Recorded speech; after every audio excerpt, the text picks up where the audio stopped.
Documento 59. La era de la vida marina en Urantia. Calculamos que la historia de Urantia comenzó hace unos 1000 millones de años y engloba 5 eras principales.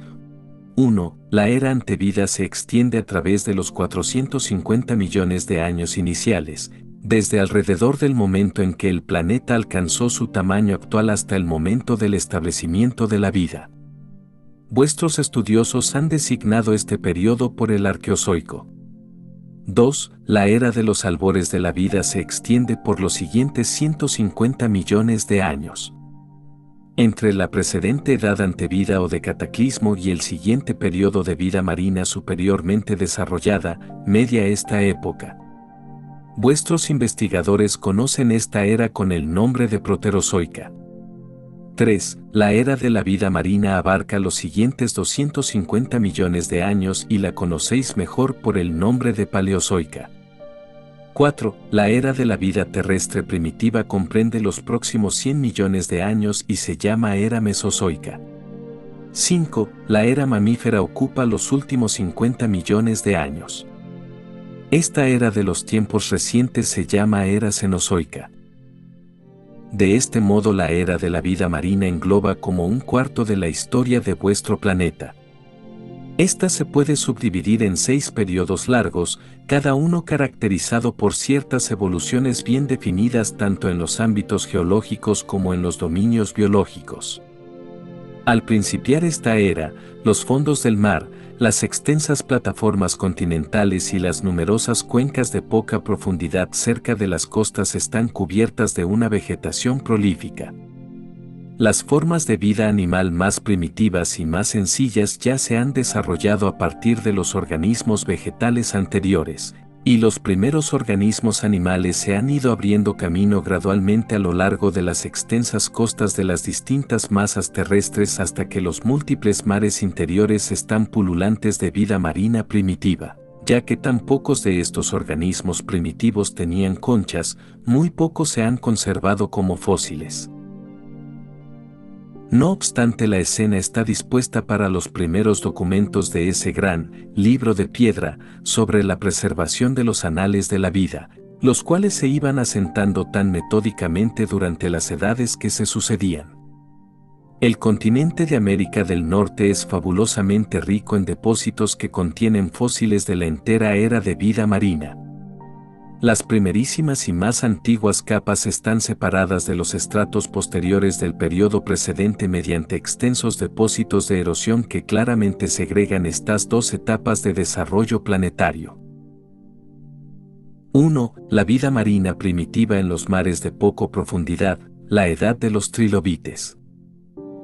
Para el amanecer de este periodo de relativa tranquilidad en la superficie de la Tierra, la vida está confinada a los múltiples mares interiores y a la costa oceánica. Hasta este momento no ha evolucionado ninguna forma de organismo terrestre. Los animales marinos primitivos están bien establecidos y están preparados para el próximo desarrollo evolutivo. Las amebas son típicas sobrevivientes de esta etapa inicial de la vida animal, habiendo aparecido por primera vez hacia el final del periodo anterior de transición. Hace 400 millones de años la vida marina, tanto vegetal como animal, está bastante bien distribuida por el mundo entero. El clima global se hace un poco más templado y se vuelve más estable. Hay una inundación general de las orillas de mar de los distintos continentes, máxime de América del Norte y del Sur. Aparecen nuevos océanos, y las extensiones de agua más antiguas se agrandan considerablemente. La vegetación comienza a trepar a la tierra por primera vez y no tarda en hacer considerable progreso en adaptarse a un medio ambiente no marino. Repentinamente y sin ascendencia de gradación aparecen los primeros animales multicelulares. Los trilobites vienen evolucionando y durante millones de años dominan los mares. Desde el punto de vista de la vida marina, esta es la edad de los trilobites. En la porción posterior de este segmento de tiempo gran parte de América del Norte y Europa emergió del mar. La corteza de la Tierra estaba temporalmente estabilizada, montañas, o más bien altas elevaciones de tierra, se erguían a lo largo de las costas del Atlántico y del Pacífico, sobre las Antillas y en Europa meridional. Toda la región del Caribe estaba sumamente elevada. Hace 390 millones de años la Tierra aún estaba elevada. En algunas partes de América Oriental y Occidental y Europa Occidental se pueden encontrar los estratos rocosos que se sentaron durante estos tiempos, y dichas rocas son las más antiguas que contienen fósiles de trilobites. Habían muchos brazos de mar que proyectaban adentro de las tierras continentales, y en estos mares se depositaban las rocas portadoras de fósiles. Dentro de unos pocos millones de años, el Océano Pacífico comenzó a invadir los continentes americanos. El hundimiento de la Tierra se debía principalmente a los ajustes de la corteza, aunque la dilatación terrestre lateral o desplazamiento paulatino de los continentes también era un factor. Hace 380 millones de años Asia se sumía, y todos los demás continentes experimentaban un surgimiento de breve duración. Pero a medida que avanzaba esta época, el recién nacido Océano Atlántico hizo extensas incursiones en todas las costas adyacentes.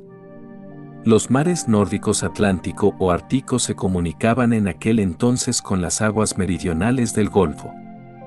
Al entrar dicho mar del sur en la depresión Apalache, sus olas rompían sobre el este contra montañas tan elevadas como los Alpes. Sin embargo, por lo general, los continentes eran tierras bajas sin interés alguno, totalmente desprovistos de belleza escénica. Los depósitos sedimentarios de estas edades son de 4 clases. 1. Conglomerados, materia depositada cerca de las orillas del mar. 2. Areniscas, depósitos hechos en aguas de poca profundidad pero en donde el oleaje bastaba para impedir que se asentara el lodo. 3. Esquistos, depósitos hechos en aguas de mayor profundidad y más quietas. 4. Calizas, comprenden los depósitos de las conchas de los trilobites en aguas profundas. Los fósiles de trilobites de estos tiempos presentan ciertas uniformidades fundamentales acopladas con ciertas variaciones bien marcadas. Los animales primitivos que se desarrollaron de las 3 implantaciones de vida originales eran característicos. Los que aparecían en el hemisferio occidental eran un poco diferentes de los del grupo eurasiático y del tipo australasiático o australiano antártico. Hace 370 millones de años aconteció una gran sumersión casi total de América del Norte y del Sur, seguida por el hundimiento de África y Australia. Solo ciertas partes de Norteamérica quedaron por encima de estos mares cámbricos que eran de poca profundidad. 5 millones de años más tarde los mares se retiraban ante la Tierra ascendente. Y todos los antedichos fenómenos de tierras descendentes y ascendentes carecían de dramatismo, pues se producían lentamente a través de millones de años. Los estratos que contenían fósiles de trilobites de esta época afloran acá y allá por todos los continentes salvo en Asia Central. En muchas regiones estas rocas se hallan horizontales, pero en las montañas están inclinadas y deformadas a causa de la presión y plegamiento. Y tal presión, en muchas partes, ha cambiado el carácter original de estos depósitos. La arenisca se ha vuelto cuarzo, el esquisto se ha transformado en pizarra, en tanto que la caliza se ha convertido en mármol. Hace 360 millones de años la Tierra seguía ascendiendo. América del Norte y del Sur estaban bien elevadas. Europa Occidental y las Islas Británicas iban surgiendo, con la excepción de algunas secciones de Gales, las cuales se hallaban profundamente sumergidas. No existían grandes capas de hielo durante estas edades.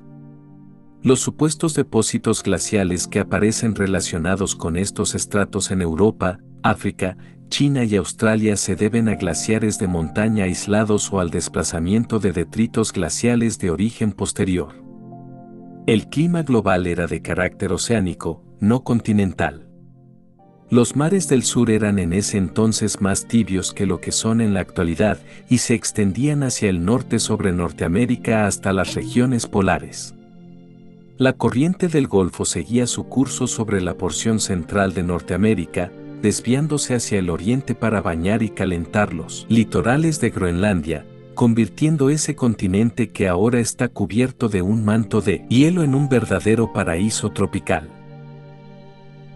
La vida marina en mucho se parecía por todo el ámbito global y consistía en algas marinas, organismos unicelulares, esponjas simples, trilobites y otros crustáceos, camarones, cangrejos y langostas. 3.000 variedades de braquiópodos despuntaron a fines de este periodo, de los cuales han sobrevivido solo 200. Estos animales representan una variedad de vida primitiva que ha venido a través del tiempo hasta el presente prácticamente sin cambiar. Pero los trilobites eran las criaturas dominantes. Eran animales de carácter sexual que existían en muchas formas, como eran malos nadadores, flotaban perezosamente en el agua o se arrastraban en el fondo del mar, encogiéndose en defensa propia al agredirles sus enemigos, que aparecieron posteriormente. Su longitud variaba entre 5 y 30 centímetros y llegaron a desarrollarse en 4 grupos distintos: carnívoros, herbívoros, omnívoros y comefangos. La capacidad del último grupo de subsistir, en gran parte, a base de materia inorgánica, siendo estos los últimos animales multicelulares que lo pudieron hacer, explica su gran incremento y su larga supervivencia. Lo anterior era el cuadro biogeológico de Urantia al final de aquel largo periodo de la historia del mundo, abarcando 50 millones de años, que vuestros geólogos designan como el Cambriano. 2. La primera etapa de la inundación continental, la edad de los animales invertebrados. Los fenómenos periódicos de la elevación terrestre y hundimiento terrestre propios de estos tiempos eran paulatinos y no espectaculares, pues muy poca acción volcánica les acompañaba. A través de todas estas elevaciones terrestres y depresiones sucesivas, el continente asiático matriz no compartió completamente la historia de las otras extensiones de tierra. Experimentó, más bien, muchas inundaciones, inclinándose ya hacia un lado y ya hacia otro, máxime en su historia primitiva, pero no presenta los depósitos de roca uniformes que se pueden descubrir en los otros continentes. En las edades recientes Asia ha sido la más estable de todas las masas terrestres. Hace 350 millones de años se presenció el principio del periodo de las grandes inundaciones de todos los continentes salvo Asia Central. Las masas terrestres se cubrieron una y otra vez de agua. Solo las tierras altas de la costa quedaban sobre el nivel de estos oscilantes mares interiores poco profundos, pero ampliamente extendidos. 3. Inundaciones principales caracterizaron este periodo, pero antes de finalizar los continentes volvieron a subir, siendo el surgimiento terrestre total 15% mayor que el nivel actual. La región del Caribe estaba sumamente elevada. Este periodo no queda bien marcado en Europa debido a que las fluctuaciones terrestres fueron menores, mientras que la acción volcánica fue más persistente. Hace 340 millones de años aconteció otro extenso hundimiento terrestre, excepto en Asia y Australia. Las aguas de los océanos del mundo estaban en general mezcladas. Esta fue la gran edad de la piedra caliza, las algas secretoras de cal sentaron gran parte de su roca. Unos millones de años más tarde, grandes porciones de los continentes americanos y de Europa empezaron a surgir del agua. En el hemisferio occidental solo un brazo del Océano Pacífico permanecía sobre México y sobre las actuales regiones de las montañas rocosas, pero al acercarse esta época a su término las costas del Atlántico y del Pacífico nuevamente empezaron a hundirse. Hace 330 millones de años se registra el comienzo de un plazo de tranquilidad comparativa por todo el globo, con gran parte de la Tierra de nuevo sobre el nivel del agua. La única excepción a este predominio de quietud terrestre fue la erupción del gran volcán norteamericano de Kentucky Oriental, una de las mayores actividades volcánicas aisladas que jamás haya conocido el mundo. Las cenizas de este volcán cubrieron 1.300 kilómetros cuadrados, con un espesor entre 5 y 6 metros. Hace 320 millones de años se produjo la tercera inundación de este periodo. Las aguas de esta inundación cubrieron toda la superficie que el diluvio anterior había sumergido, además de extenderse aún más lejos en muchas direcciones por las Américas y Europa. Norteamérica Oriental y Europa Occidental se hallaban debajo de 3.000 a 4.500 metros de agua. Hace 310 millones de años las masas terrestres del mundo nuevamente estaban bien elevadas con la excepción de las partes meridionales de Norteamérica. México emergió, creando de este modo el Mar del Golfo, el cual, desde entonces, siempre ha mantenido su identidad. La vida de este periodo continúa evolucionando. De nuevo está el mundo quieto y relativamente tranquilo, el clima sigue benigno y estable, las plantas terrestres van emigrando cada vez más lejos de las orillas de mar. Los modelos de vida están bien desarrollados, aunque se encuentran pocos fósiles vegetales de estos tiempos.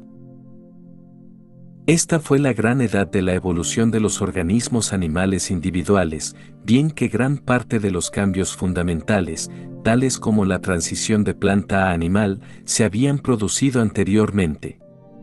La fauna marina se desarrolló hasta tal punto que cada tipo de vida por debajo de la escala vertebrada estuvo representado en los fósiles de aquellas rocas que se sentaron durante estos tiempos. Pero todos estos animales eran organismos marinos. Ningún animal terrestre había aparecido aún salvo unos tipos de lombrices que excavaban sus madrigueras a lo largo de las orillas de mar, tampoco se habían propagado las plantas sobre los continentes. Seguía habiendo demasiado dióxido de carbono en el aire para permitir la existencia de los que respiraban aire. Primordialmente, todos los animales, excepto algunos de los más primitivos, dependen directa o indirectamente de la vida vegetal para su existencia. Los trilobites aún predominaban. Existían millares de especies de estos pequeños animales que fueron los antepasados de los crustáceos modernos. Algunos de los trilobites tenían de 25 a 4.000 minúsculos ojitos, otros tenían ojos abortados. Al llegar este periodo a su término, los trilobites compartían el dominio de los mares con varias otras formas de vida invertebrada, pero perecieron por completo a principios del siguiente periodo. Las algas secretoras de cal estaban ampliamente extendidas. Existían millares de especies de los antepasados primitivos de los corales. Abundaban los gusanos de mar y había muchas variedades de medusas que se han extinguido desde entonces.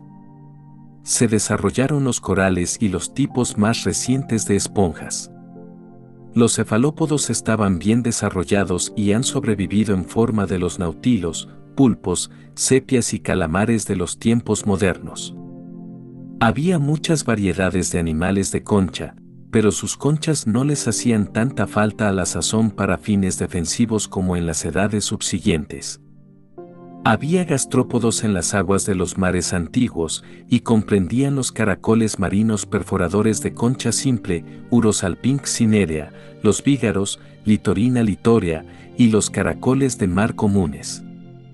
Los gastrópodos bivalvosos han llegado a través de los millones de años intermedios en forma muy parecida a como existían en aquel entonces y comprenden los mejillones, almejas, ostras y veneras o vieiras.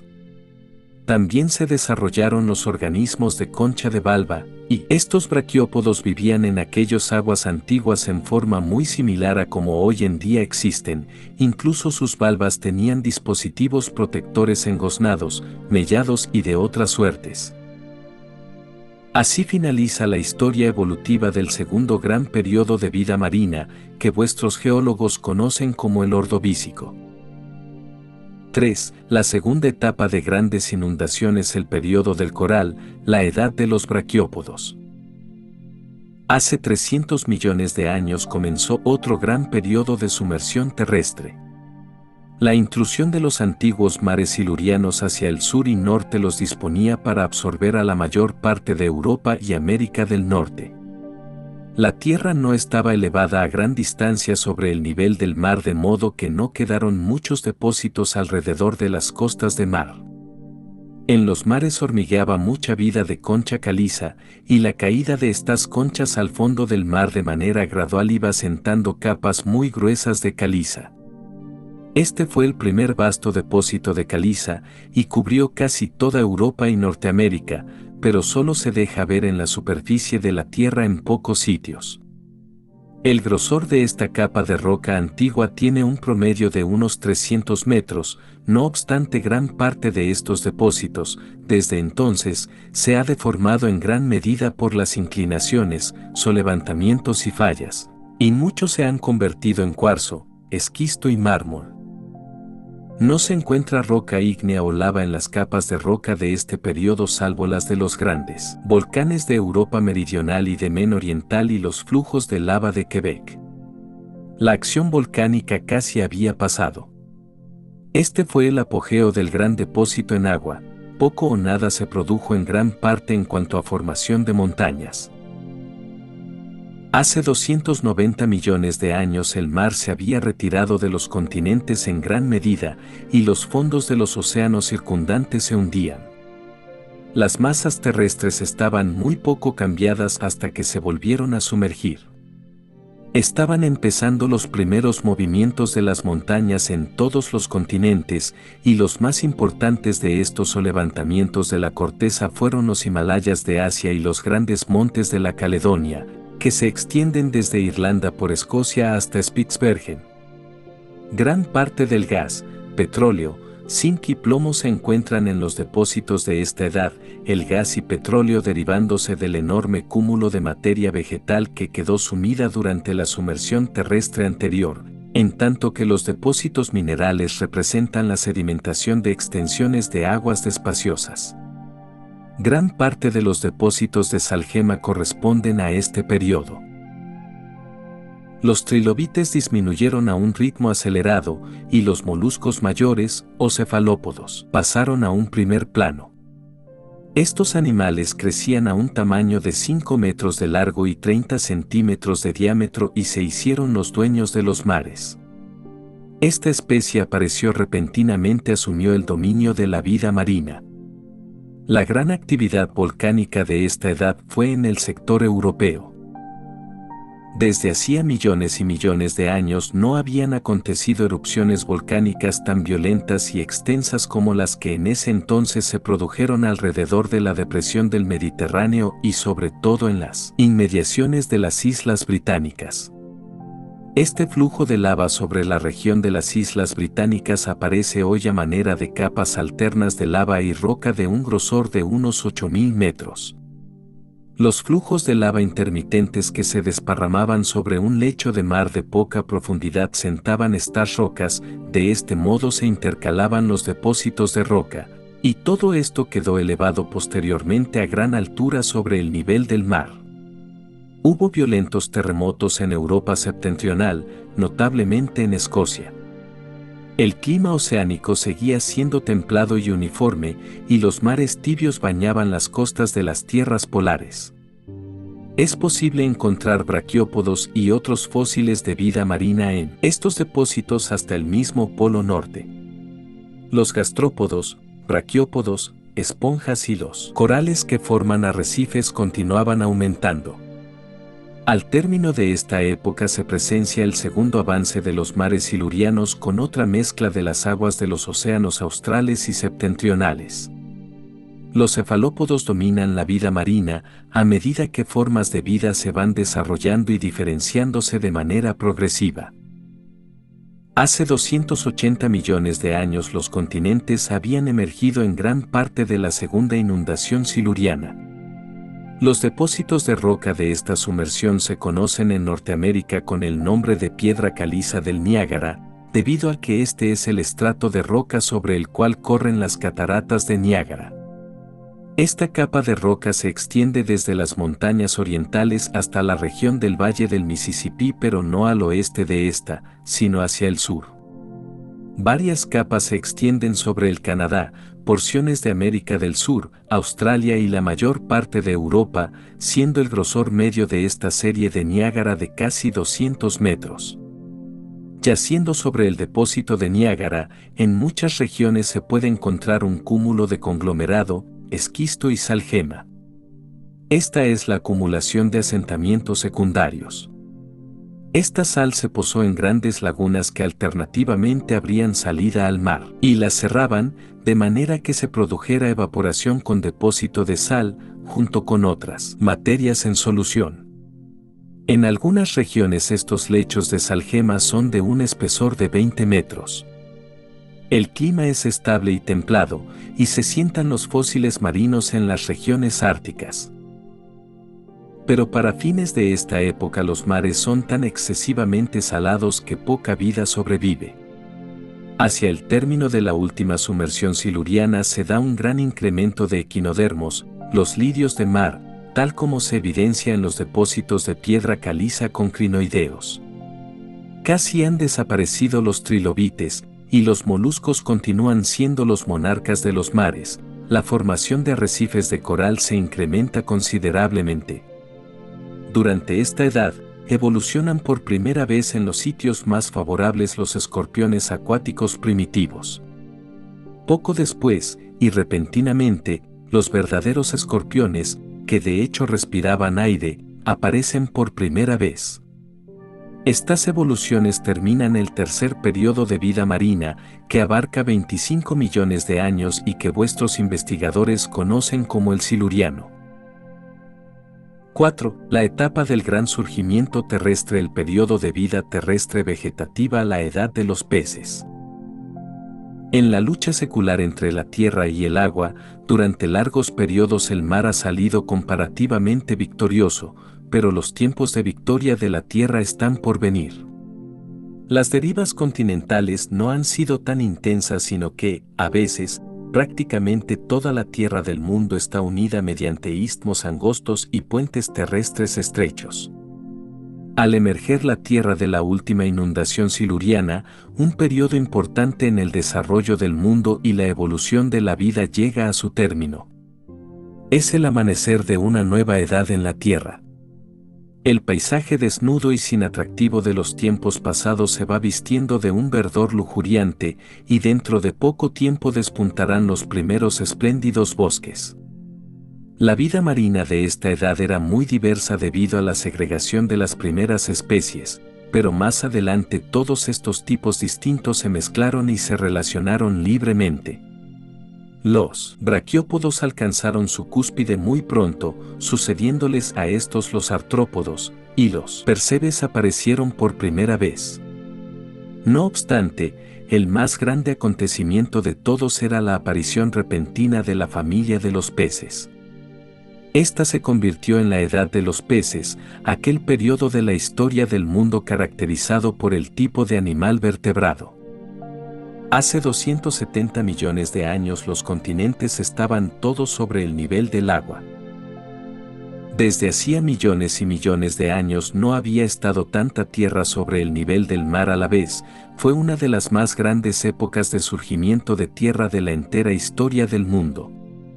5 millones de años después las áreas de tierra de América del Norte y del Sur, Europa, África, Asia septentrional y Australia se inundaron brevemente, siendo la sumersión de Norteamérica en algún momento u otro casi total, y las capas de caliza resultantes van de 150 a 1500 metros de espesor. Estos distintos mares devonianos se extendían ya hacia un lado, ya hacia otro lado, de tal forma que el inmenso mar interior ártico de Norteamérica halló una salida al Océano Pacífico a través del norte de California. Hace 260 millones de años, hacia el final de esta época de depresión terrestre, Norteamérica estaba parcialmente cubierto de mares vinculados simultáneamente con las aguas del Pacífico, Atlántico, Ártico y del Golfo. Los depósitos de estas últimas etapas de la inundación devoniana tienen un espesor medio de unos 300 metros. Los arrecifes de coral que caracterizan estos tiempos indican que los mares interiores eran transparentes y poco profundos. Tales depósitos de coral están expuestos en las riberas del río Ohio cerca de Louisville, Kentucky, y son de alrededor de 30 metros de grueso, abarcando más de 200 variedades. Estas formaciones de coral se extienden por el Canadá y el norte de Europa hasta las regiones árticas. Tras estas sumersiones, gran parte de las costas estaban apreciablemente elevadas de modo que los depósitos anteriores estaban cubiertos de barro o esquisto. Existe además un estrato de arenisca roja que caracteriza una de las sedimentaciones devonianas, y esta capa roja se extiende a través de gran parte de la superficie de la Tierra, encontrándose en América del Norte y del Sur, Europa, Rusia, China, África y Australia. Semejantes depósitos rojos son indicativos de condiciones áridas o semiáridas, mas el clima de esta época era aún benigno y estable. A lo largo de este periodo la tierra al sudeste de la isla Cincinnati quedaba bien elevada sobre el nivel del agua. Sin embargo, gran parte de Europa occidental, las islas británicas inclusive, estaba sumergida. En Gales, Alemania y otras partes de Europa las rocas devonianas tienen un grosor de 6.000 metros. Hace 250 millones de años se presenció la aparición de la familia de peces, los vertebrados, uno de los pasos más importantes en la evolución anterior a la humana. Los artrópodos, o crustáceos, eran los antepasados de los primeros vertebrados. Los precursores de la familia de peces fueron dos predecesores artrópodos modificados, uno poseía un cuerpo largo uniendo la cola y la cabeza, mientras que el otro era un prepez, sin espina y sin mandíbula. No obstante, estos tipos preliminares no tardaron en ser aniquilados al efectuar los peces, los primeros vertebrados del mundo animal, su aparición repentina desde el norte. Gran parte de los verdaderos peces más grandes corresponden a esta edad. Algunas de las variedades dentadas alcanzaban un largo de alrededor de 9 metros. Los tiburones de hoy en día son los supervivientes de estos peces antiguos. Los peces de pulmón y coraza alcanzaron su ápice evolutivo, y antes de finalizar esta época, los peces ya se habían adaptado tanto al agua dulce como a la salada. Se pueden encontrar verdaderos lechos de dientes y esqueletos de peces en los depósitos sentados hacia el final de este periodo, y hay lechos ricos en fósiles a lo largo de la costa de California, ya que muchas bahías abrigadas del Océano Pacífico se adentraban en la tierra de esa región. Nuevos órdenes de vegetación iban invadiendo la tierra con rapidez.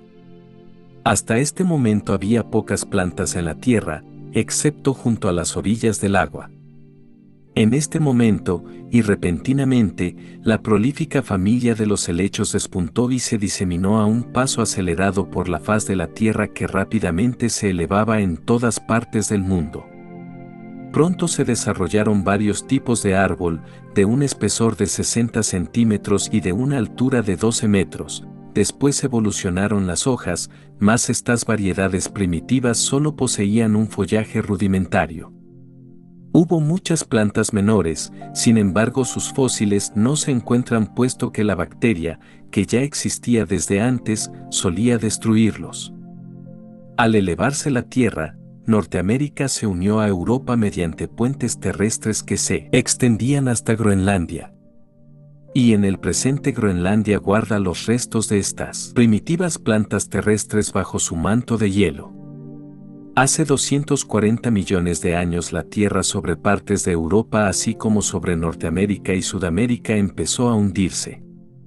Este hundimiento marcó la aparición de las últimas y menos extensas inundaciones devonianas.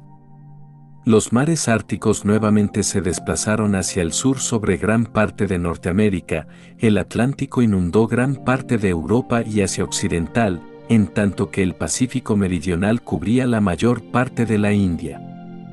Esta inundación fue lenta en aparecer e igualmente lenta en retirarse. Las montañas Catskill a lo largo de la margen occidental del río Hudson son de los mayores monumentos geológicos de esta época que se encuentran sobre la superficie de Norteamérica. Hace 230 millones de años los mares continuaban su retirada. Gran parte de América del Norte estaba sobre el nivel del agua y había gran actividad volcánica en la región de San Lorenzo. El Monte Real, en Montreal, es el cuello erosionado de uno de estos volcanes. Los depósitos de esta época entera están bien comprobados en los montes Apalaches de América del Norte, allí donde el río Susquehanna ha tallado un valle descubriendo estas capas sucesivas, que alcanzaron un grosor superior a 4.000 metros. Continuaba la elevación de los continentes y la atmósfera se iba enriqueciendo de oxígeno. La tierra estaba cubierta de vastos bosques de helechos de una altura de 30 metros y de árboles peculiares de aquellos tiempos, bosques silenciosos, no se escuchaba ni un ruido, ni siquiera el crujir de una hoja, pues tales árboles carecían de hojas. Y de este modo iba llegando a su término uno de los periodos más largos de la evolución de la vida marina, la edad de los peces. Este periodo de la historia del mundo tuvo una duración aproximada de 50 millones de años. Vuestros investigadores han llegado a conocerlo por el periodo devoniano. 5. La etapa del desplazamiento de la corteza, el periodo carbonífero de bosques de helechos, la edad de las ranas. La aparición de los peces durante el periodo precedente marca el punto culminante de la evolución de la vida marina.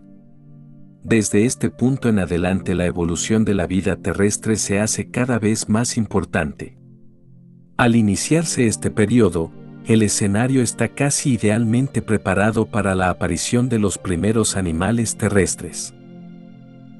Hace 220 millones de años gran parte de las zonas terrestres continentales, la mayor parte de Norteamérica inclusive, estaba sobre el nivel del agua. La tierra estaba atestada de una lujuriante vegetación, esta fue efectivamente la edad de los helechos. El dióxido de carbono seguía presente en la atmósfera pero en grados cada vez menores. Poco tiempo después se inundó la porción central de Norteamérica, creando dos grandes mares interiores. Las tierras altas de las costas del Pacífico así como del Atlántico estaban situadas un poco más allá de las costas de mar actuales. Estos dos mares se unieron en este momento, entremezclándose sus distintas formas de vida, y la unión de esta fauna marina marcó el comienzo del declive rápido y global de la vida marina y el principio del subsiguiente periodo de vida terrestre. Hace 210 millones de años los mares árticos de agua tibia cubrían la mayor parte de Norteamérica y Europa. Las aguas polares del sur inundaban Sudamérica y Australia, en tanto que África así como Asia estaban sumamente elevadas. Cuando estaban los mares en su auge, aconteció repentinamente una nueva evolución. Bruscamente aparecieron los primeros animales terrestres. Había numerosas especies de estos animales que podían vivir tanto en la tierra como en el agua. Estos anfibios que respiraban aire se habían desarrollado de los artrópodos, cuyas vejigas natatorias habían evolucionado en pulmones. De las salobres aguas de los mares se arrastraron sobre la tierra caracoles, escorpiones y ranas. Hoy en día las ranas siguen poniendo sus huevos en un medio acuático y su cría tiene al principio forma de pececillos, los renacuajos. Este periodo bien pudiera conocerse por la edad de las ranas.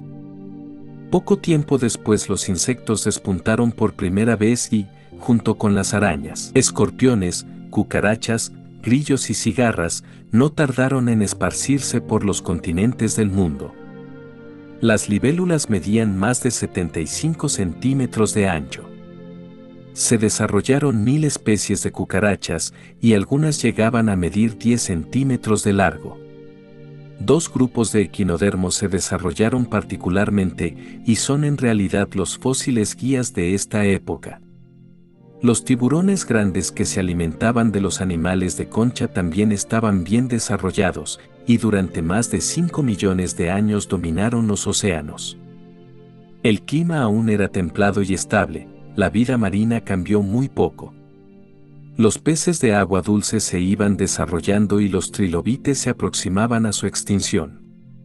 Los corales escaseaban, y gran parte de la caliza la hacían los crinoideos. Las calizas para construcción más fina se asentaron durante esta época.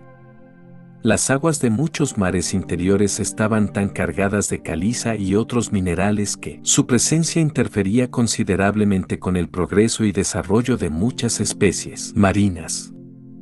A la larga los mares se despejaron a consecuencia de un extenso depósito de roca, el cual en algunas partes contenía zinc y plomo. Los depósitos de esta primitiva edad carbonífera son de 150 a 600 metros de grueso, y consisten en arenisca, esquisto y caliza. Los estratos más antiguos dan fósiles de animales y plantas tanto marinos como terrestres, junto con mucho cascajo y sedimentos de las cuencas. Poco carbón explotable se encuentra en estos estratos más viejos. Estos depósitos a través de Europa se asemejan mucho a los que se sentaron en Norteamérica. Hacia el final de esta época la tierra de Norteamérica fue elevándose. Hubo una breve interrupción y el mar volvió a cubrir como la mitad de sus lechos anteriores. Esta fue una inundación de corta duración, y poco tiempo después la mayor parte de la tierra ya había asomado sobre el agua. Sudamérica aún estaba unida con Europa a través de África. Esta época presenció el comienzo de los Vosgos, la Selva Negra y los montes Urales. Los restos de otras montañas más antiguas se encuentran por toda la Gran Bretaña y Europa. Hace 200 millones de años comenzaron las etapas más activas del período carbonífero. Durante los 20 millones de años anteriores se iban asentando los primitivos depósitos de carbón, pero en este momento ya estaban en curso actividades más extensas de formación de carbón. La duración de la época real de depósito de carbón fue de un poco más de 25 millones de años. La Tierra ascendía y descendía periódicamente debido al cambiante nivel del mar ocasionado por actividades en el fondo de los océanos. Esta intranquilidad de la corteza, el asentamiento y ascenso de la tierra, en conjunto con la prolífica vegetación de los pantanos costaneros, contribuyó a la producción de vastos depósitos de carbón, por lo cual se conoce este periodo por el período carbonífero. Y el clima seguía siendo templado en todo el mundo. Las capas de carbón se alternaban con esquisto, piedra y conglomerado. Estos yacimientos de carbón sobre las partes central y oriental de Estados Unidos tienen un espesor que varía de 12 a 15 metros. Pero gran parte de estos depósitos se derrubiaron durante las elevaciones terrestres subsiguientes. En algunas partes de Norteamérica y Europa los estratos que contienen carbón son de 5.500 metros de espesor. La presencia de la raigambre de árboles creciendo en el barro que subyace los actuales yacimientos de carbón demuestra que el carbón se formó justamente donde se encuentra al presente. El carbón es el residuo de la exuberante vegetación que se daba en las ciénagas y márgenes de pantano que el agua conservaba y la presión modificaba en esta lejana edad. Los estratos de carbón contienen a menudo tanto gas como petróleo. Los yacimientos de turba, restos de vegetación pasada, se convertirían en un tipo de carbón si se los sometiera a una presión y calor adecuados. La antracita ha estado sometida a más presión y calor que otros tipos de carbón. En Norteamérica las capas de carbón de los distintos yacimientos, las cuales indican la cantidad de veces que la Tierra se hundió y se elevó, varían de 10 en Illinois, 20 en Pensilvania, 35 en Alabama, a 75 en Canadá. En los yacimientos de carbón se encuentran fósiles tanto de agua dulce como de agua salada. A lo largo de toda esta época las montañas de América del Norte y del Sur estaban activas, elevándose tanto los Andes como las montañas rocosas ancestrales del sur. Las grandes regiones altas de las costas del Atlántico y del Pacífico empezaron a hundirse, con el tiempo quedaron tan erosionadas y sumergidas que las costas de los dos océanos se retiraron a sus aproximadas posiciones actuales. Los depósitos de esta inundación tienen un promedio de alrededor de 300 metros de espesor. Hace 190 millones de años se presenció una expansión hacia el poniente del mar Carbonífero de Norteamérica sobre la presente región de las Montañas Rocosas, con una salida al Océano Pacífico a través del norte de California. El carbón continuó sentándose por todas las Américas y Europa, capa sobre capa, a medida que las tierras costaneras ascendían y descendían durante estas edades de oscilantes orillas de mar. Hace 180 millones de años se cerró el período carbonífero, durante el cual se había formado carbón por todo el globo, en Europa, India, China, África del Norte y las Américas. Al final del período de formación de carbón, Norteamérica al este del valle del Mississippi se elevó, y la mayor parte de esta sección ha permanecido desde entonces sobre el nivel del mar. Este período de elevación terrestre marca el comienzo de las montañas modernas de Norteamérica, tanto en las regiones Apalaches como en el oeste. Los volcanes estaban activos en Alaska y California y en las regiones de formación de montañas de Europa y Asia. América Oriental y Europa Occidental estaban unidas por el continente de Groenlandia. La elevación de tierra empezó a modificar el clima marino de las edades precedentes y a sustituir por él los principios del clima continental, menos benigno y más variable. Las plantas de estos tiempos eran esporófitas y el viento podía propagar sus esporas a grandes distancias y por amplios ámbitos. Los troncos de los árboles carboníferos solían ser de un diámetro de más de 2 metros y a menudo de una altura de casi 40 metros. Los helechos modernos son verdaderas reliquias de estas edades pasadas. En general, estas fueron las épocas de desarrollo de los organismos de agua dulce. La vida marina anterior cambió muy poco. Pero el rasgo característico importante de este periodo fue la aparición súbita de las ranas y sus múltiples primos. En cuanto a la vida, las características principales de la edad carbonífera fueron los helechos y las ranas. 6. La etapa de la transición climática, el periodo de las plantas de semilla, la edad de la tribulación biológica. Este periodo marca el final del decisivo desarrollo evolutivo en la vida marina y el principio del periodo de transición que conduce a las edades subsiguientes de los animales terrestres. Esta edad fue de gran empobrecimiento de la vida. Perecieron miles de especies marinas y en la tierra la vida aún no estaba bien establecida. Este fue un periodo de tribulación biológica, una edad en la cual casi la vida por poco desaparece de la faz de la tierra y de las profundidades de los océanos. Hacia el final de la larga era de vida marina existían más de 100.000 especies de entes vivientes en la tierra. Al final de este periodo de transición, habían sobrevivido menos de 500 de estas. Las particularidades de este nuevo periodo no se debían tanto al enfriamiento de la corteza de la Tierra ni a la larga ausencia de acción volcánica, sino a una inusitada combinación de influencias comunes y corrientes ya existentes desde antes, restricciones de los mares y la elevación en aumento de enormes masas terrestres. El templado clima marino de tiempos pasados iba desapareciendo y el tipo continental de clima más severo se iba desarrollando a un ritmo acelerado. Hace 170 millones de años se produjeron grandes cambios y ajustes evolutivos sobre la entera faz de la Tierra. La Tierra iba elevándose por todo el globo a medida que los lechos oceánicos iban hundiéndose. Aparecían cordilleras aisladas de montañas. La parte este de Norteamérica estaba muy elevada sobre el mar, el oeste iba elevándose con lentitud. Los continentes estaban cubiertos de grandes y pequeños lagos salados y numerosos mares interiores que se comunicaban con los océanos por estrechos angostos.